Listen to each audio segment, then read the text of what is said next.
nuevo programa de Lo Dije o Lo Pensé. Me acompaña como siempre Cristóbal Zanelli. ¿Qué tal, Cristo? ¿Qué tal, Nahuel? ¿Cómo estás? Y hoy tenemos una ausencia muy importante acá. Es como... Sí. Nada, tenemos a nuestra colega Ana Rugilio, que hoy no pudo porque tuvo que ir a cubrir un evento musical. Así que le mandamos un saludo grande. Sí, beso enorme, Ana. Beso enorme. Ya la estamos extrañando, ni digamos un minuto de programa. Sí, tal cual. Es como que dan ganas de poner un holograma ahí, ¿no? Sí. Bueno, el año que viene, inteligencia artificial, luz.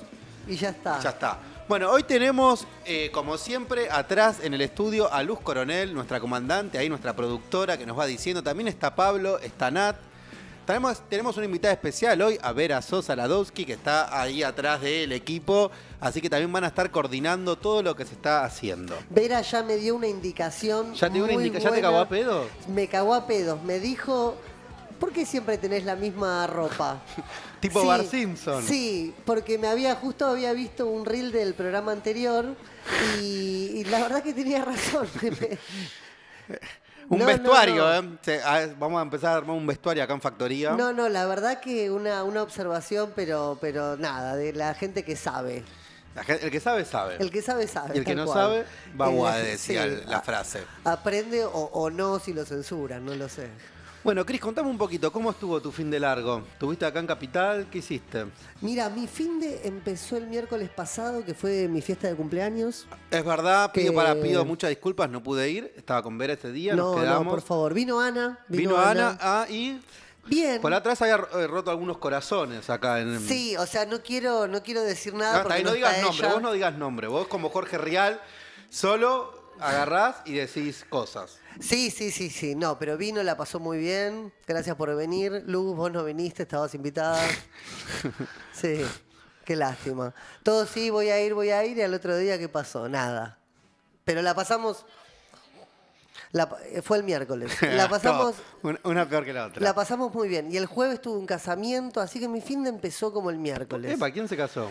Se casaron dos amigos, Gustav y Aitor, del País Vasco. Del País Vasco. Ya me cae bien el País Vasco a mí. Sí, bueno, yo de hecho la primera vez que los conocí le dije, sos de España. No. El País Vasco, la lucha del nacionalismo del País Vasco. No le gustó nada. Son mis vecinos, un amor.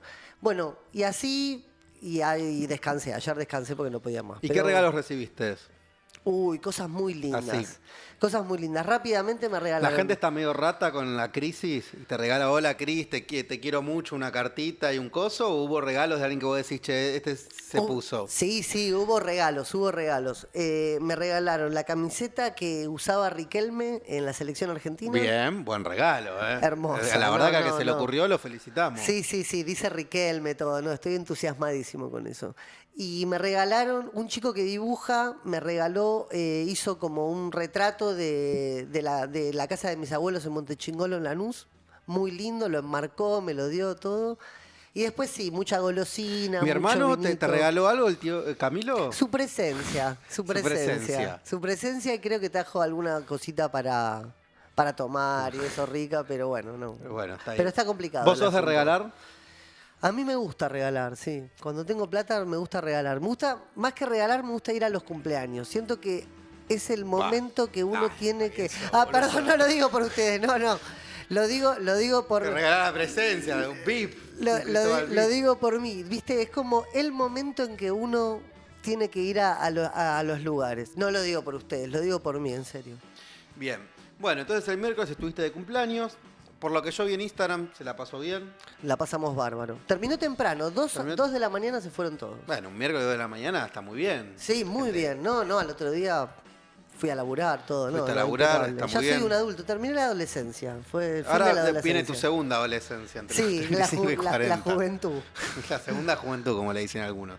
Bueno, y el fin de largo, entonces tranqui. Tranqui. Sí, no hice nada en especial. Iba a ir a ver una muestra, no, la verdad que no, descansé. ¿Y el corazoncito cómo anda? Bien, ¿sabés qué? ¿Bien? Sí, ayer me hubiera gustado levantarme con el amor de mi vida, que fue un día triste, pero... ¿Cuántos amores de tu vida tenés, boludo? No, Desde que arrancó el programa ya pasaron 5 amores de... Con Es como si alguno. todo es violencia, nada es violencia. ¿Viste? Sí, Si todo sí. es amor, nada es amor. O sea... No, yo voy como la época, rápido y sin reflexión. Así que... Y cruel, sin Sí, y responsabilidad, cruel, sin nada. tal Sí. cual. Claro, sí, el amor de la semana, habría que poner así, el amor del de la mes. semana. Pasa que En si vez de le- empleado del mes, el amor del mes. Sí, pasa que, viste, la semana le resta importancia al evento poético que es enamorarse.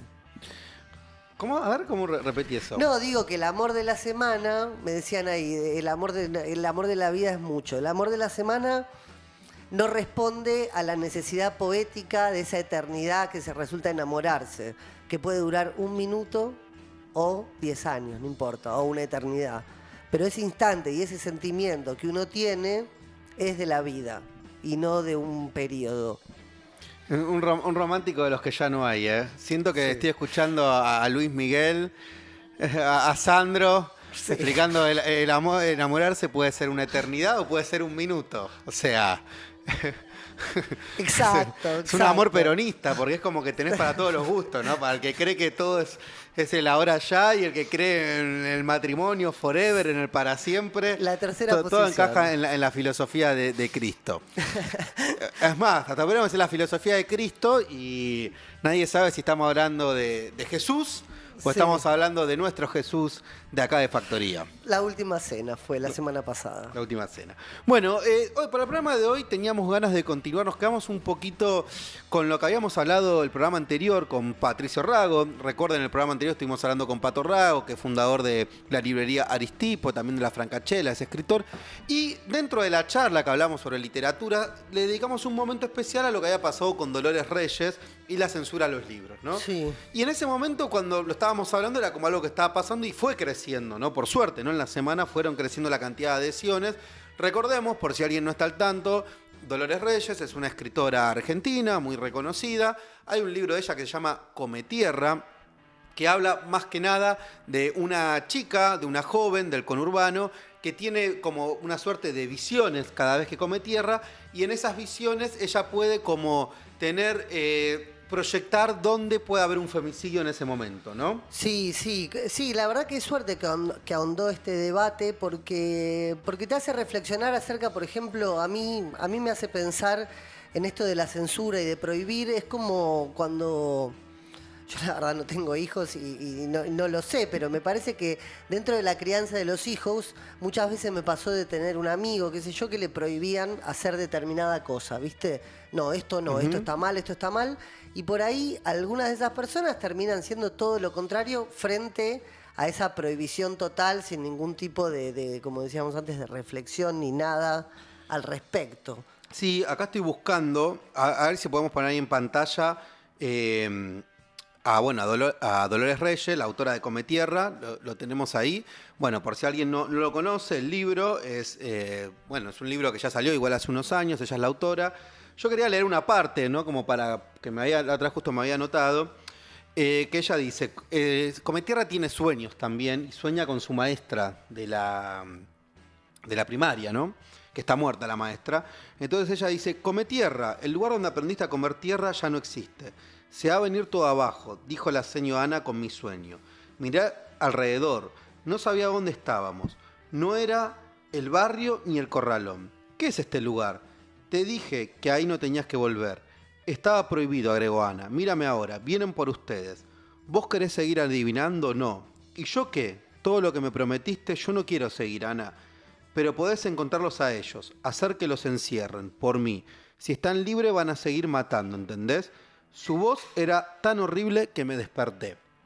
Este es un fragmento, ¿no? de Come Tierra, donde la señora lo que le dice, ella tiene que seguir adivinando, es esto que decíamos de las visiones que ella tenía para evitar femicidios. Era como que las personas del barrio le llevaban una botella con tierra, ella lo comía, y a partir de eso, si habían secuestrado a una piba o una chica había ido a bailar y no volvía, ella podía como detectar qué era lo que estaba pasando, obviamente porque la policía nunca hacía nada, ¿no? Entonces era como de alguna manera un Sherlock Holmes del campo popular. Sí, Eh, Pequeños bastiones, aparte que quedan, no sé, lo viste, tiene mucho que ver ahora con lo de cuando están reteando los bustos o los murales. Es como un plan enorme lo que está pasando. La verdad que es bastante triste, ¿no? Porque tiene bastante que ver aparte con el tema de que la escuela nunca fue un lugar muy de que te daban como literatura para que vos conozcas la literatura. Y justamente todos estos libros nuevos que se incorporaron, más allá de lo simbólico, tienen una forma de escribir y una forma de retratar el mundo que es mucho más contemporánea que un montón de cosas que nos venían dando antes, ¿viste? Como que... Así es. Bueno, la cuestión es que una parte de Cometierra hay como una escena sexual y eso generó un escándalo y el gobierno de Milei ahora avanzó y lo quiere retirar el texto, ¿no? Aparte vos, fíjate qué curioso, ¿no? Un gobierno que aparte ha hecho apología al porno, ha hecho apología de que las redes sociales la puede agarrar cualquier pibe de cualquier edad, donde cualquiera con un clic puedes ver cualquier cuestión. Bueno, incluso han llegado a decir que estaban en contra de que haya libros de ficción en las escuelas, ¿no? Entonces a mí esto me hizo acordar un poco al oscurantismo, ¿no? ¿Qué es el oscurantismo? Bueno, el oscurantismo era una práctica, acá tenemos la definición, si se quiere, más como más tradicional. El oscurantismo es la práctica deliberada de evitar que determinados hechos y conocimientos sean difundidos a la población. Histórica e intelectualmente tiene dos sentidos comunes: la restricción u oposición a la difusión del conocimiento público y lo que se conoce como oscuridad deliberada, un estilo abstruso como a veces se da en la literatura y el arte, caracterizado por la deliberada vaguedad. Vamos a quedarnos ahí, ¿no? A ver. A ver, el oscurantismo, esta definición, si bien es medio clásica, está bien, era propio de la Edad Media y tenía que ver con la disputa, era el acceso al conocimiento, ¿no?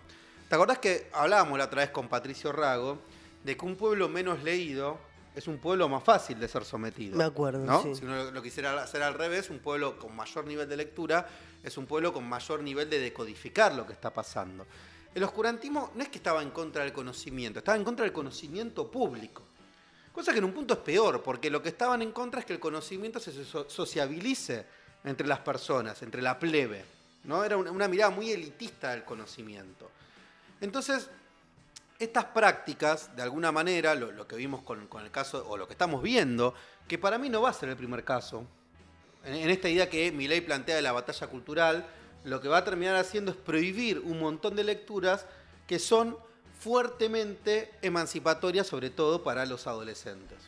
Sí, tal cual. Me quedé pensando en lo de la Edad Media, viste el siglo de las luces y cómo finalmente son términos por ahí que no están totalmente... eh, que no significan exactamente lo que pasó, ¿viste? Porque bueno, otro día ahondamos en lo de la Edad Media, pero lo que vino después de la Edad Media, que era el renacimiento justamente de esa oscuridad, me parece que trajo mucho más conflictos sociales de los que existían en la Edad Media. Esto te lo voy a profundizar después porque lo había escrito para una cosa hace un tiempo. Y con respecto a lo otro, sí, sí. Hay una cosa con el odio que se está esparciendo por todos lados. Bueno, frente a esto, como a este neoscurantismo, le podríamos decir, hubo una reacción, y está empezando a reaccionar tanto el mundo de la literatura, de los escritores, también como otros artistas, y hoy Cristo estuvo hablando con varios escritores, ¿no? ¿Es así? Sí, que se fueron como posicionando sobre el tema. Nos trajiste algunas cosas. Sí, podemos escuchar un audio de Alejandro Modarelli, un escritor que conoce de odio, aparte porque tiene unos libros muy interesantes. Rosa Prepucio, por ejemplo, que son historias de chicos gays en lugares de Buenos Aires, y como que cuenta todo ese mundo, así que de odio él está bastante informado. Cuando se lanzaron los del gobierno y su satélite de ultraderecha local contra el libro de Dolores Reyes y Cometierra y en general contra la ESI, me dije, ¿no? Una vez más, como que ya lo hubiese visto, qué sé yo, cuando era chico, ¿no? Pero no, digo, este es otro contexto. No son los militares, sus valores victorianos, no, estos tipos están preparando una batalla a la vez cultural y gutural, porque el lenguaje comunicativo está muerto. Ellos, los moralistas, arrasaron con toda la inocencia y buscan que los jóvenes no puedan reflexionar sobre sus condiciones de vida, sobre la exclusión, el abuso, porque lo que quieren es borrar la idea de abuso presente en Cometierras, Exactamente. Bueno, me gustó, ¿no? ocultar Bueno, a ver, que seguí. son los jóvenes los que son abusados, los que están siendo humillados por la fábula monstruosa del ultraneoliberalismo. Es un juego, la verdad, muy siniestro, porque realmente no hay nada más obsceno que lo que estamos viviendo desde que asumió Milei. Cada día es una obscenidad nueva, es una imagen realmente deplorable, una imagen abyecta. O sea que este libro no es el tema del libro, ese es simplemente para docilizar a los cerebros de los jóvenes y que no se distraigan, que los jóvenes no se distraigan y que sigan inmersos en un mundo de pelotudeces TikTok, esos contenidos de pelotudeces que son los libertarios los hacen proliferar. An- an- Antes que me Bueno, olvide, hay dos cosas que son muy interesantes. Cómo da vuelta el tema del abuso, que es Ujú. lo que ellos que condenan, digamos. Y hay otra cosa interesante también, es que no lo personifica en Dolores Reyes, en este caso, o en el libro Come Tierra, sino en algo mucho más grande que es parte justamente de esa batalla cultural. Me parece que eso está bueno, como si bien le pasó a Dolores Reyes, Ujú. como no Le podría haber personifica. pasado a cualquiera. Le podría haber pasado a cualquiera, exacto. ¿Y con alguien más estuviste hablando, puede ser? Y teníamos después la opinión de Guillermo Martínez, que le escribí y me dijo, justo estoy en una reunión, te mando, justo hoy salió una Salió una nota con entrevista. eso, si quieren podemos leer un poco de lo que opina Guillermo Martínez. Dale, mientras tanto vamos repasando algunos de los libros que fueron censurados. Ahora ahí tenemos, por ejemplo, podemos ver, bueno, George Orwell, Rebelión en la Granja, ¿no? Estos libros fueron los libros más prohibidos y censurados a lo largo de la historia argentina. Y este curiosamente, el de Orwell le pega al comunismo, ¿viste? No sé por qué. Era como un libro en el cual, para el que no lo leyó, básicamente trataba mucho la idea del partido único, ¿no? Era un libro fuertemente. Pero bueno, a ver, tenemos más. El diario de Ana Frank. ¿Dónde está ¿Dónde está Wally? Wally? Dale. Hay uno llamado ¿Dónde está Perón? Que ese te lo puedo entender que lo censuren, pero ¿dónde Sí. está Wally? ¿Por qué? Porque parece tiene que pinta había- de estudiante de PUAM. Había chicas en bikini y en algunos Mujeres lugares no se desnudas. podía. Bueno, a ver, Harry Potter. Y la Harry piedra Potter. filosofal. Sí. Bueno, Charlie, la fábrica de chocolates. Sherlock Holmes. Death Note, que es un anime muy bueno. Tintín en el Congo. Tintín en el Congo, no sé por qué razón ahí dice, Sema pero... Tintín era medio. Jugaba, era medio raro, era medio. Sí, el que lo hizo era belga y se puede esperar algo así de alguien de Bélgica. A ver quién más. Madame Bovary. Persépolis, qué buen libro, por Dios. Persépolis es buenísimo, es No lo leí. buenísimo. Bueno, pero capaz que esto lo que nos muestra también es que a veces la idea de. La metamorfosis. A ver, bueno, a ver, la metamorfosis lo tenemos ahí también. Y en Rusia también por su contenido revolucionario, ahí decían. Ahora, Bueno. qué loco, ¿no? Que tenemos un gobierno que se la pasa diciendo, puteando al comunismo, ¿no? Y termina haciendo las propias prácticas que le critica el gobierno a Milei. A ver, acá tenemos lo que decía Guillermo Martínez. La crítica a contenidos sexuales en literatura para adolescentes vienen siempre de la derecha. Bueno, porque la derecha tiene una cuestión con hacer tabú la sexualidad, ¿no? Sí, O sea, hay como una cosa, yo me acuerdo también cuando era con mis hijos no te metas, ¿no? Con mis hijos no. Esa idea de que todo quede en familia, pero a su vez en la Exacto. familia la cosa está todo mal. ¿Dónde puede la Exacto. persona decir cosas, viste? exacto. Esa frase hecha de los valores, de llevar los valores de la casa, ¿viste? Y no sabés bien qué pasa en la casa, ves el secreto de sus ojos. No, y en la aparte casa. el marido que dice eso después se va con trabajadoras sexuales y la moralina sí, se la deja ahí. exactamente. Pero es cierto que, a ver, yo creo que lo de Dolores Reyes también tiene una cuestión un poco particular, porque me parece que también es como que el gobierno apela en varios sentidos. Por un lado, la cuestión de género, o sea, como varias de sus batallas, ¿no? Que viene dando. Por otro lado, la cuestión política. Por otra cuestión, esta falsa idea del adoctrinamiento, ¿no? Que el gobierno ha sostenido mucho, sobre todo en su disputa por la universidad pública. Lo hemos hablado acá, ¿no? El mito del adoctrinamiento, ¿no? Pues si hay un lugar donde no hay adoctrinamiento es en la Universidad Argentina, porque tenés libertad de cátedra, tenés cogobierno, tenés docente que tiene a concursar. O sea, puede haber mucho más adoctrinamiento en una universidad privada donde nadie concursa nada, donde no hay ningún tipo de cogobierno que en una universidad pública. Sin embargo, como es obvio en este tipo de gobiernos, lo que importa es el relato, no es tanto lo que suceda.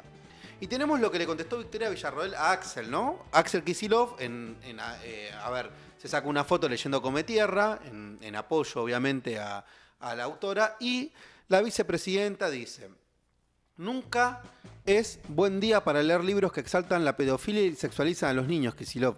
El libro que tenés, la mesa titulado Si no fueras tan niña, es la historia de una niña de 14 años. Bueno, ella ahí cuenta por... Bueno, ahí hay un tema, ya con esa primera frase me parece que dice todo. O sea, una persona que dice eso no está entendiendo, me parece, por el lado de que va la literatura, ¿no? Bueno, ves, ahí repite la idea con no te metas, ¿no? Esta idea de que hay gente que no se meter... Esto porque Sí, porque digo ahí algo que lo trabaja muy bien el sociólogo Daniel Feierstein, cuando él detecta que durante el gobierno de Macri empezó a aparecer fuerte la cultura de la delación, ¿no? Y que la cultura de la delación suponía, por un lado, un apoyo del Estado. ¿Te acordás cuando te llamaban para que vos delates y tu maestro estaba hablando de Santiago Maldonado? Sí. Y vos podías llamar a un 0800, o sea, es el Estado poniendo una línea para que vos delates.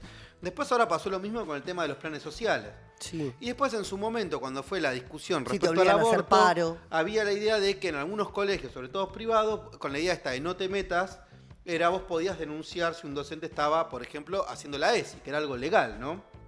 Entonces, me parece que se construye todo una narrativa de la delación y una narrativa que se llevó al extremo la otra vez con Tene Monera, que creo que una de las presidentas, bueno, no sé, de estas asociaciones que están alrededor de Milei, que decía que directamente no tenía que haber literatura de ficción en las escuelas. No, es que claramente, porque lo que dice ahí Victoria Villarruel, o sea, yo te lo digo como desde el lado, o sea, es la primera vez en mi vida que me voy a autodefinir como esto, pero digo desde el punto de vista de escritor, también hay ahí un error muy grande, que es claramente que no les gusta la literatura directamente. O sea, más allá del mensaje y todo, no les gusta la literatura, porque no puedes hablar así de algo que es, primero que es una ficción, más allá del mensaje o no, es alguien que está escribiendo una ficción. Entonces estás como arrebatándole una parte a un montón de gente que tiene que ver con la imaginación, con la sensibilidad, con la expresión, también con la idea de que todos podemos escribir y no ser Jorge Luis Borges, porque hay una apertura más grande hacia los textos. Entonces es como muy fuerte desde muchos lados, o sea, como es... Desde muchos lados. Sí. Bueno, así es. Bueno, queríamos como retomar esto que estuvimos hablando la semana pasada y darle como, no un cierre, pero sí algunos elementos nuevos que estuvieron en la semana. Hoy tenemos un invitado especial, Pablo De Pierri, que él, bueno, es fundador de la revista Kamchatka, una revista que a mí siempre me gustó mucho y la hemos leído. También actualmente es periodista, trabaja en la política online, ha trabajado mucho tiempo en AM750. Y queríamos tenerlo porque él también está en la Diplomatura de Comunicación Política, hace muy buenos análisis políticos, es una persona con la cual da gusto. Y en momentos donde la coyuntura se ha vuelto muy tuitera y todo es como, bueno, ya, ¿y qué dijo este? Que parar un poco la pelota y poder tener una conversación y tratar de ver qué está pasando, siempre nos parece atinado. Así que vamos un cartecito y ya volvemos con Pablo De Pierri.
Seguimos en Lo Dije o Lo Pensé, como siempre, Luz Coronel, Pablo, Nat nos acompañan y ya está en nuestros estudios nuestro invitado Pablo Di Pierri. Sí. ¿Qué tal? ¿Cómo estás? Gracias por venir. Por favor, Pablo. gracias por la invitación. ¿Cómo están? Bien.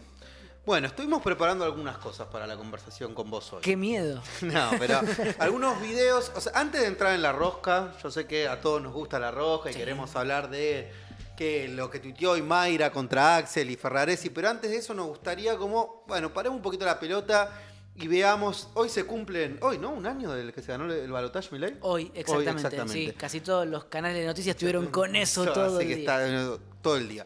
Así que queríamos arrancar con un videíto, ¿sí? De Agustín Laje, ¿no? De nuestro amigo acá de la casa, Agustín Laje, donde él define un poco en una forma muy clara lo que para ellos es la batalla cultural. Y queremos compartir con vos, a ver si ves que lo están logrando o no, de qué forma. ¿Lo podemos ver?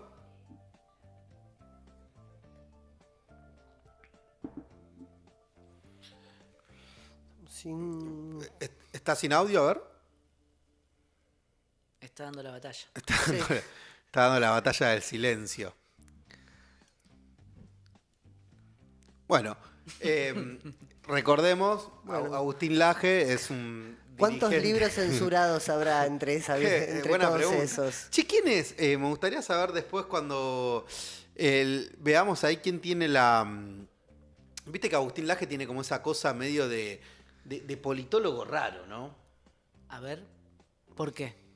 No sé, porque es como un politólogo de derecha, pero sin la tradición de los politólogos de derecha, ¿viste? Sí, pero ¿quién es quién? ¿A quién te referías con quién Al es? muñequito de atrás, pero ok. necesitamos que... No sé si lo están viendo ahora, cuando pongan la imagen lo vamos a ver.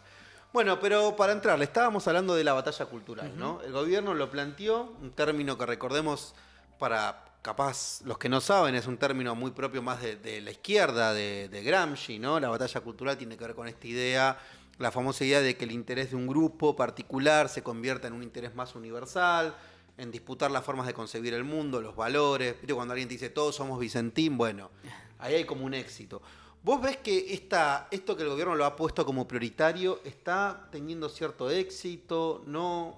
¿Es un microclima? En primer lugar, lo que observo respecto de esta disputa por la idea de batalla cultural es que lo primero que apareció fue el enojo de aquellos que sí han leído a Antonio Gramsci o que sí defienden justamente las nociones referidas a la disputa por el sentido en una sociedad para construir poder o acumular poder. Y esa incomodidad o ese enojo era más un fastidio, me parece a mí, frente a el avance en sí de Javier Milei y el espacio libertario, que una discusión que tuviera sentido para la sociedad. Había más un enojo, una irritación, una incomodidad que asumir que siempre está abierta la disputa, que siempre estamos en una batalla y que en definitiva eso se trata de la política, es una lucha Claro. por la a mí me apropiación pasaba del un sentido. dilema que era, me enojaba, pero a Sí. su vez en un punto decía, che, qué bueno que... O sea, a ver, que la derecha recupera a Gramsci es algo lúcido por parte de la derecha, y por otro lado lo recupera, o sea, lo vuelve a poner en el centro, o sea, que tampoco está mal Sí. que un autor de este lado vuelva a estar en el centro de la agenda mediática, por decirlo de alguna manera. Claro, pero a menudo se prioriza desde el campo popular o desde el progresismo el mal uso de los términos por parte de la derecha. Y tal vez en ese rigor ideológico que cada cual pretenda en la conversación, uno se olvida de que efectivamente está ocurriendo por más que esté mal definida o mal usado el término. Yo voy a hacer dos preguntas de principiante porque yo no lo sé mucho. Primero, la primera pregunta es si se puede perder una batalla cultural, porque finalmente la militancia o lo que sea es algo constante. Y también quería preguntar en qué consiste la batalla cultural según Gramsci, más o menos. Claro. Bueno, es que en política, y la batalla cultural es precisamente política o es el trámite, digamos, de esas discusiones o de esa lucha, en política no hay nada definitivo, ¿no? Ni absoluto, nunca. Con lo cual siempre está abierta la historia. Es un damasco abierto, todo el tiempo está dando jugo. Todo el tiempo hay algo más que decir o algo más que hacer sobre eso que está ocurriendo. Y en definitiva, si ahora estás perdiendo, no significa que más adelante no puedas revertir ese resultado parcial y circunstancial. Y la batalla cultural, de alguna manera, yo lo pienso, no tiene que ver más con ciertas cosas simbólicas que está bien, digo, las perdés por acciones concretas, como digo, una censura de un libro, pero tiene que ver con las cosas más simbólicas de la vida. Digo, porque eso pienso, cuando decís, porque antes en la campaña me acuerdo decíamos, la batalla cultural está perdida. ¿En qué sentido? Está bien la pregunta. Vos te preguntás si hay una dimensión material en las discusiones políticas o culturales. Claro, porque, a Eso ver, es lo que para preguntás. pensar Sí, sobre en todo voz alta, ¿no? culturales. Hay quienes dicen que, por ejemplo, con el macrismo la batalla cultural no se había perdido del campo popular, ¿no? Ajá. Entonces hay una hipótesis que dice, bueno, Macri había hecho el 2x1 y la gente salió a defender. Macri quiso avanzar sobre el fútbol o muchas conquistas y no pudo. Sí. El tipo había tenido un triunfo electoral, había tenido un triunfo político, pero no había logrado tener un triunfo cultural, ¿no? Eso es lo que Totalmente se de hace acuerdo. en una forma más esquemática. Y ahora aparecen como otras dimensiones. Algunos te dicen, bueno, ojo que para que hay incluso algunos colegas que te sostienen que gana electoralmente porque previamente triunfó culturalmente. Sí, es verdad eso. De hecho, vos Sobre todo en la mencionabas... pandemia, ¿no? Como que ahí hubo Sí. un giro copernicano de algunas cuestiones, por ejemplo, en la materia de cómo concebir al Estado, que no había pasado con el macrismo.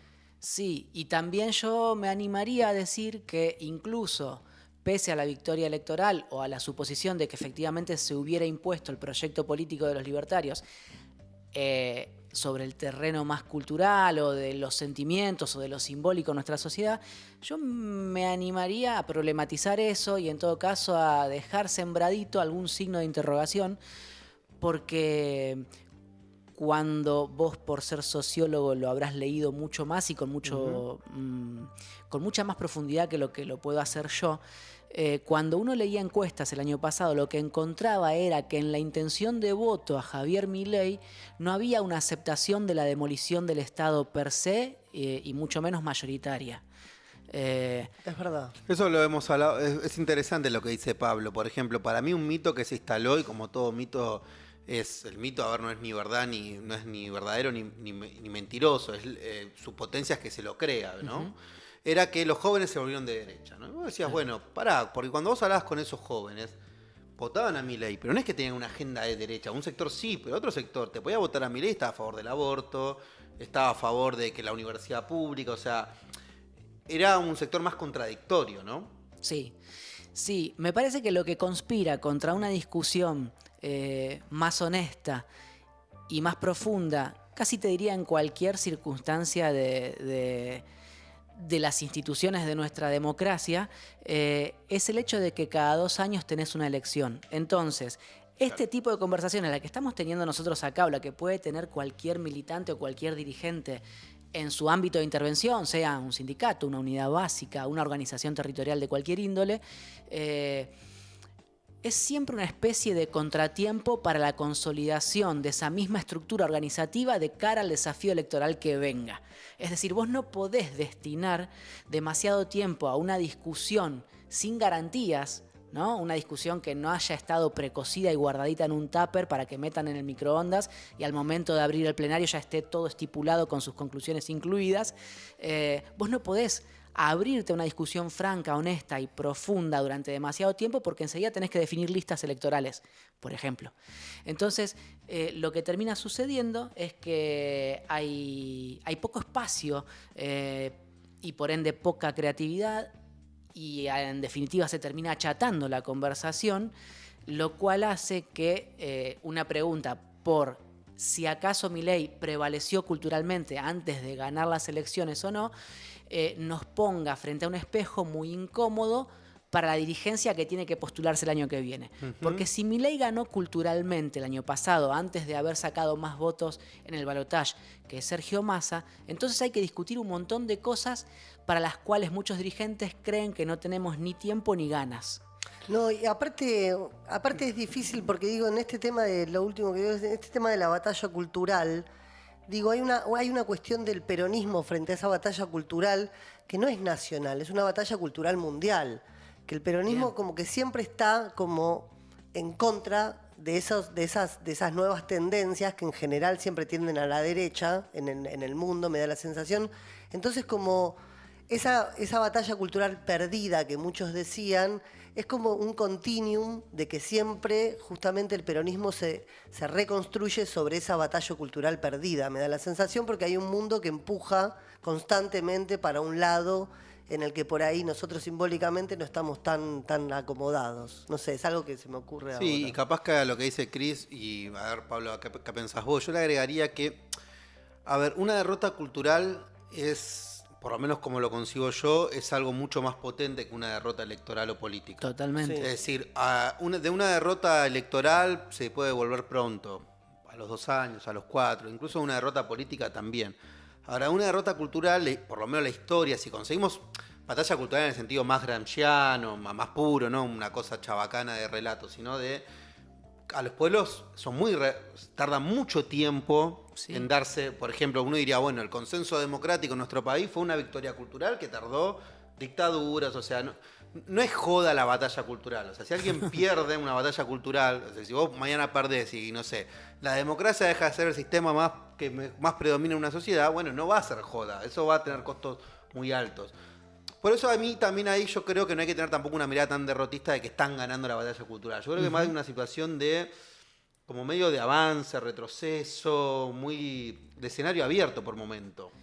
Creo que, a ver, sumo a lo que decís vos, que eso de que dure más, o sea, más gravosa para el pueblo una batalla cultural ganada por la derecha que una batalla electoral, lo que adiciono es que pasa eso porque la batalla cultural sedimenta, deja una huella honda en la población, en la sociedad. Por eso es difícil revertir sus efectos. Mira, ahora tenemos a Agustín. ¿Querés decir algo? Sí, lo último que digo, ¿dónde te das cuenta que hay una batalla cultural ganada? Creo que lo dije en otro programa, es por ejemplo en los festejos del Mundial.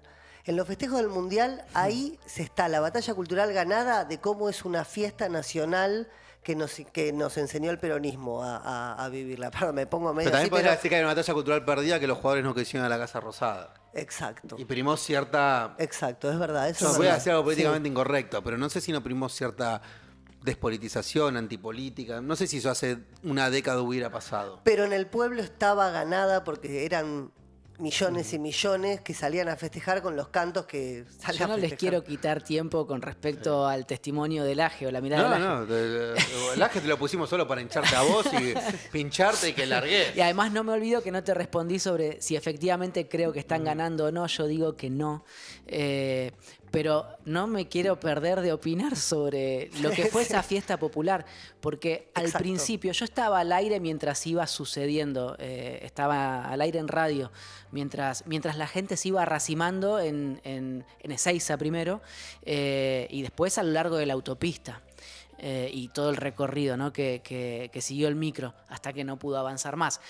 Pero cuando yo estaba al aire al principio, lo que me estaba pasando a mí era que yo me enojaba o me frustraba porque no iba a poder suceder lo que Nahuel está pidiendo todavía hoy, y es que los jugadores hubieran ido al balcón de la Casa Rosada. Y yo me enojaba con la situación y con la falta de organización o de provisión de un gobierno nacional que no había garantizado las condiciones para que el plantel llegara a la Casa Rosada.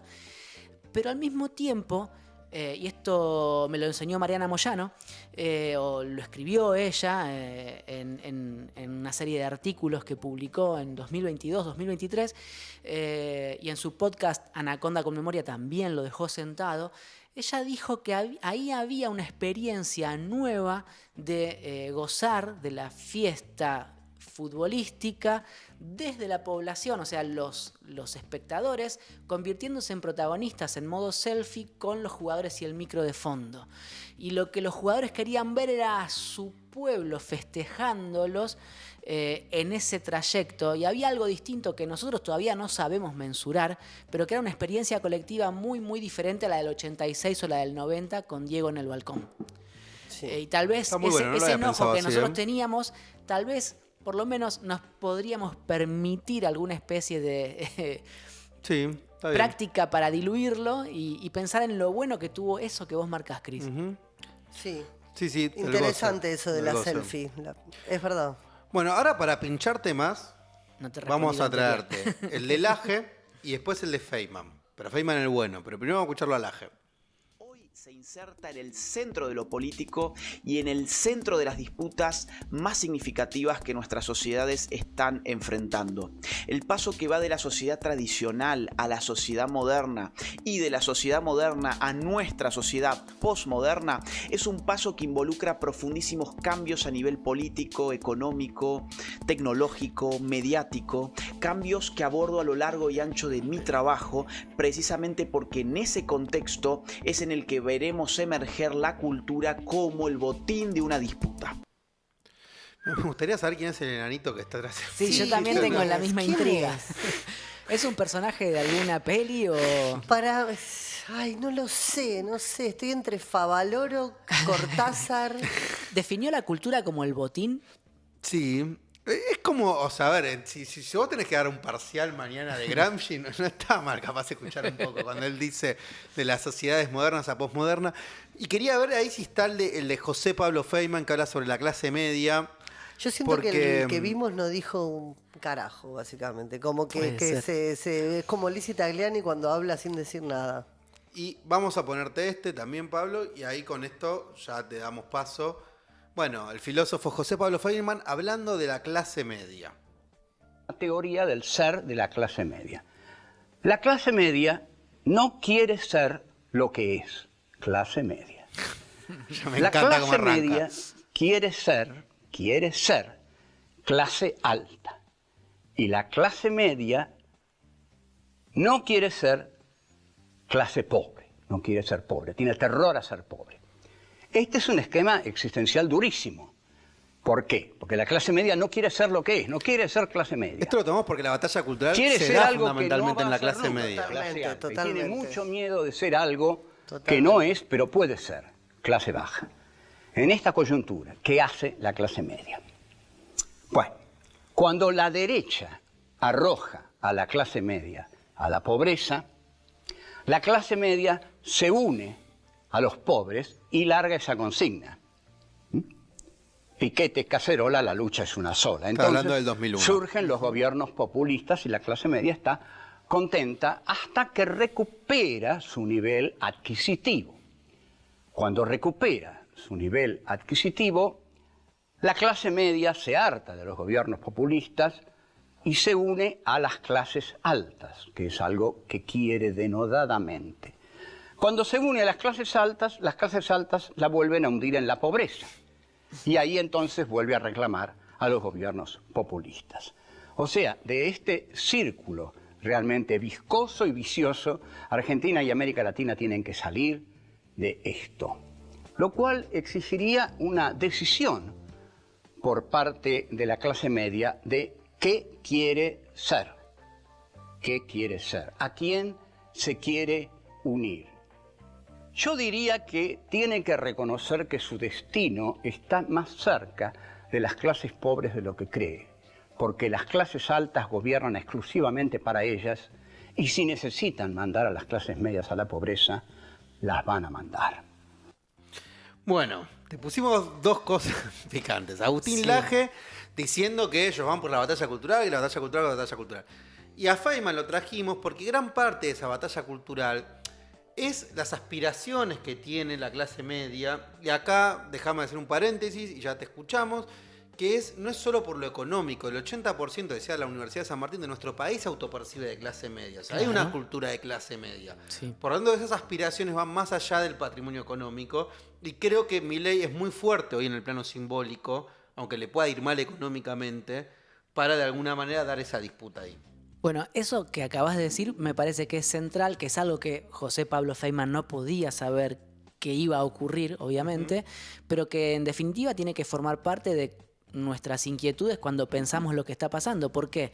Porque la clase media está siendo muy castigada por Javier Milei, pero a pesar de eso, cuando uno habla con dirigentes territoriales, con dirigentes de las distintas provincias del país, se encuentra con que hay una porción muy importante de la clase media que banca a Milei pese al daño económico que le está causando.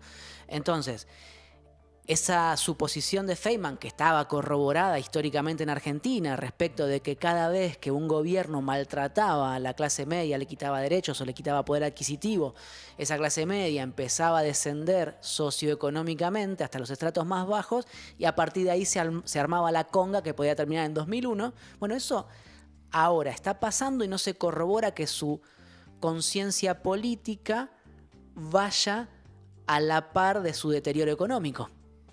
Ahora, yo ahí como si tuviera que polemizar un poquito con José Pablo, obviamente esto lo dijo él, para mí es recontralúcido y lo dijo hace Sí. muchos años, digo, sigue vigente pero a partir de ese enfoque pensaría dos cosas. Primero, la clase media atraviesa un nivel de fragmentación muchísimo mayor que cuando Pablo hacía esto en el canal Encuentro, ¿no? Totalmente. Y ese nivel de fragmentación, capaz que en ese momento, donde la clase media como que no quiere ser clase baja, era más homogénea, por decirlo de una manera. Y lo segundo que yo me pregunto es si efectivamente Milei, su fuerza es en la clase media tradicional que podía votar a Juntos por el Cambio, o por el contrario, hoy su fuerza es en los sectores más populares y de clase media baja, que históricamente votaron al peronismo. Es transversal el apoyo a Milei, es transversal. Hay laburantes de los sectores populares bancando a Milei y hay sectores de clase media y de clase alta bancándolo. Y a propósito de esto, me parece que es interesante pasar a lo del AGE, la batalla cultural y si está ganando o no, porque paradójicamente yo encuentro, por mi laburo cotidiano, que gran parte del freno a los posibles desfalcos de Javier Milei a las instituciones argentinas se los pusieron en realidad aquellos actores del sistema político más denostados por el progresismo. A ver, ¿cómo sería eso? Hasta acá, por ejemplo, el Congreso, salvo en el caso de la ley bases,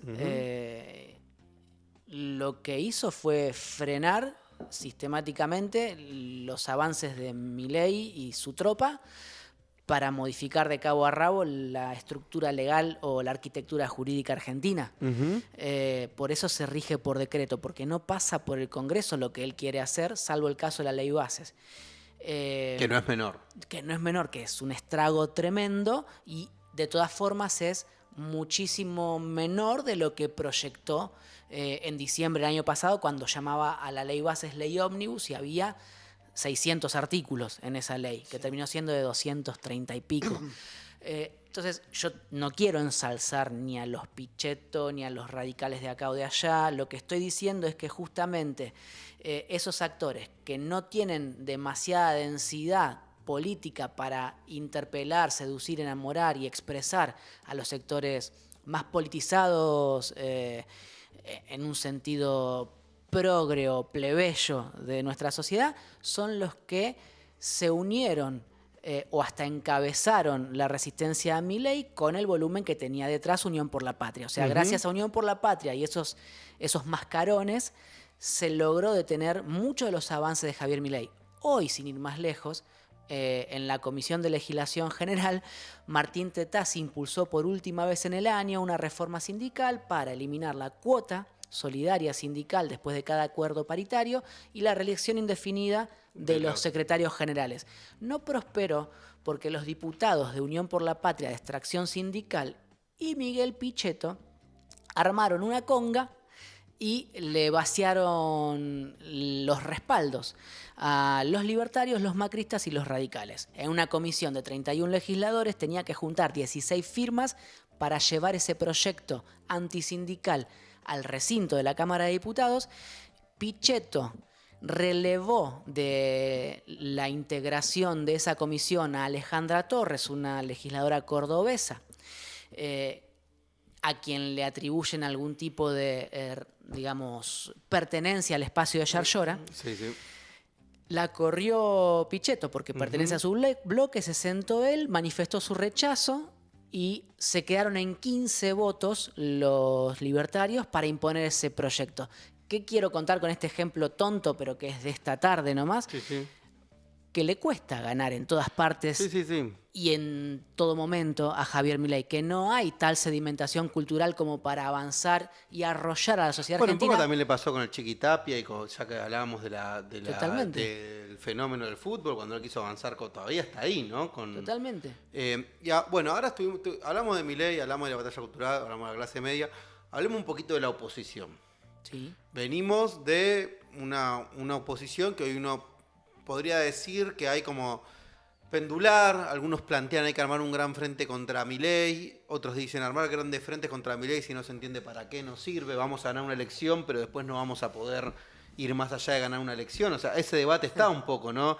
Armamos un gran frente contra Milei, se le gana una elección y después administramos y no hacemos mucho más. Bueno, otros te plantean, bueno, para que eso no pase hay que tener una lógica más contundente. Dentro de esa lógica más contundente aparece también dentro de Unión por la Patria una interna un poco inédita, uno podría decir, entre Cristina y Axel, si es que se lo puede llamar interno o no. Pero hoy hay un tuit de Mayra Mendoza criticando a Ferraresi por haber ido a Quilmes a mostrar como de alguna manera las deudas que tiene la gestión de Quilmes. Y bueno, ahí hay como un torbellino un poco raro, ¿no? Que a la militancia la deja en una situación medio caótica. Sí, y aún así uno podría decir que ves un poquito el mapa y el peronismo está joya. A ¿no? ver, ¿en qué sentido? Porque... Gobierna 4 provincias, es la vez de la vuelta a la democracia No, que menos sí, gobierna. por supuesto. Ah, No, está jodido en muchos sentidos. Lo que digo es que si vos observás que Milei partió al radicalismo en 3, lo partió en 3 en el Congreso, y que al macrismo se lo está deglutiendo, también a cachos, se lo está deglutiendo a cachos, que Macri está desesperado por llegar a algún tipo de acuerdo preelectoral con Milei porque todo lo que estuvo trabajando hasta acá, dándole apoyos, pero al mismo tiempo tratando de negociar mejores condiciones para el PRO, no redunda en un beneficio electoral para él el año que viene, y entonces está desesperado, está en shock Macri. Entonces vos ves que se morfa la UCR, que asimila al PRO porque su electorado ya es casi mileísta, y lo que queda enfrente es solo peronismo. ¿Cómo se reconfigura ese peronismo? Es... En todo caso, la pregunta que abriga tu hasta acá pareciera que Milei formulación. quiere ir a polarizar con Cristina y Cristina quiere subirse al ring encantada contra Milei. Sí. Y que hay que decir... Y la pregunta es, ¿ahí no hay cierto error de Milei? ¿No subestima un poco lo que puede pasar? ¿No es un poco lo que también pasó con Macri? Es lo que muchos dicen. O sea, y la en todo polarización caso, te juega a favor y también te puede jugar muy en contra en un momento de, ¿no? La polarización es como un arma de doble filo, por decirlo de una manera. Hoy hablaba con un colega de esto, porque justamente la pregunta es hasta dónde llegó el hartazgo de la sociedad el año pasado, que optó por un gobierno armado por esta clase de sujetos,